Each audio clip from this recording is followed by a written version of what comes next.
Well, you didn't just think I was gonna roll over and die, did you?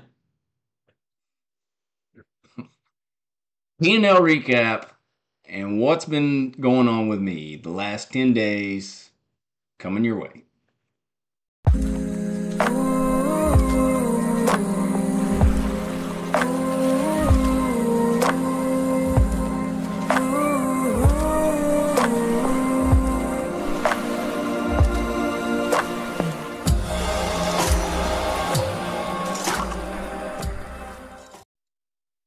So before I get into all that, let's not take for granted the violent, violent sell-off we had in the Asian market last night. That was impressive. That was like 450 points straight down. Straight down with really no breaths of air. If you were long last night, then my condolences to you.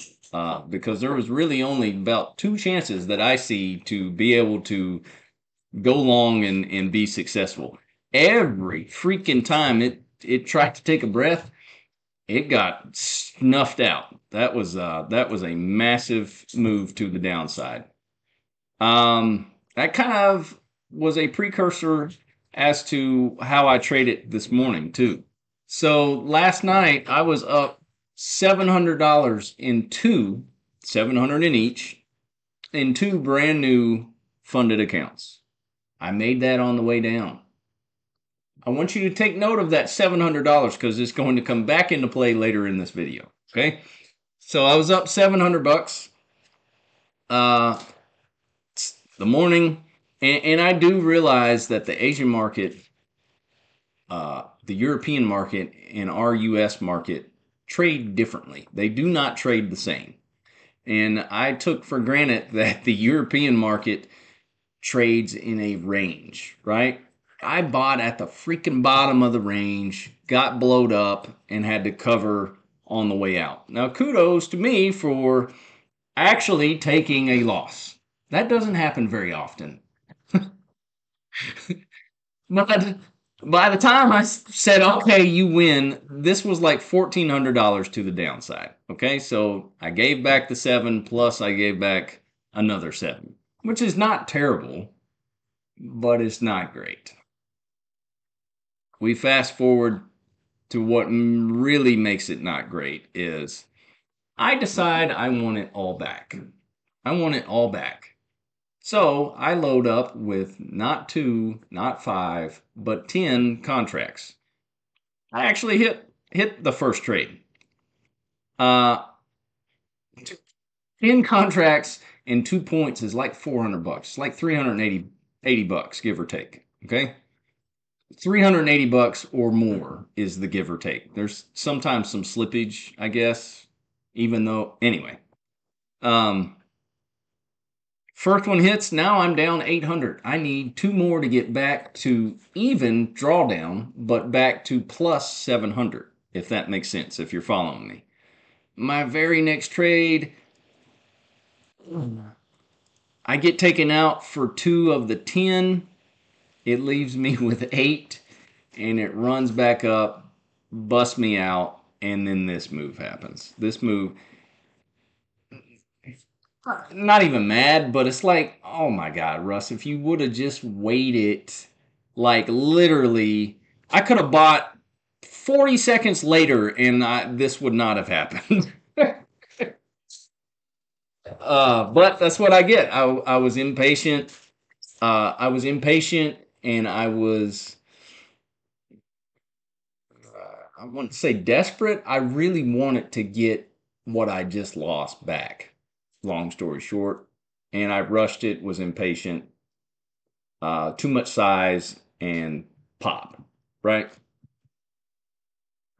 Um, it happens to me. So it is what it is. So screenshot here though. I added three more 150Ks for today. There's the two that I blew up. Go on to the P&L. The other three accounts that I did have or do have, 1,300, 1,200, and 1,300. 2 days traded in one of those, 1 day traded in those other two. That's a pretty dang good start, but I told you a minute ago to keep in mind that $700 that I was talking about. So this is two back-to-back days of 1,000 or more. This is another 1 day of 1,000 or more. I don't need to do this. It's awesome. It's great when you do. And in 4 days, you can be past the $5,000 mark if you just crack off those type of days. It's not impossible to do those. It's not easy, but it's unnecessary.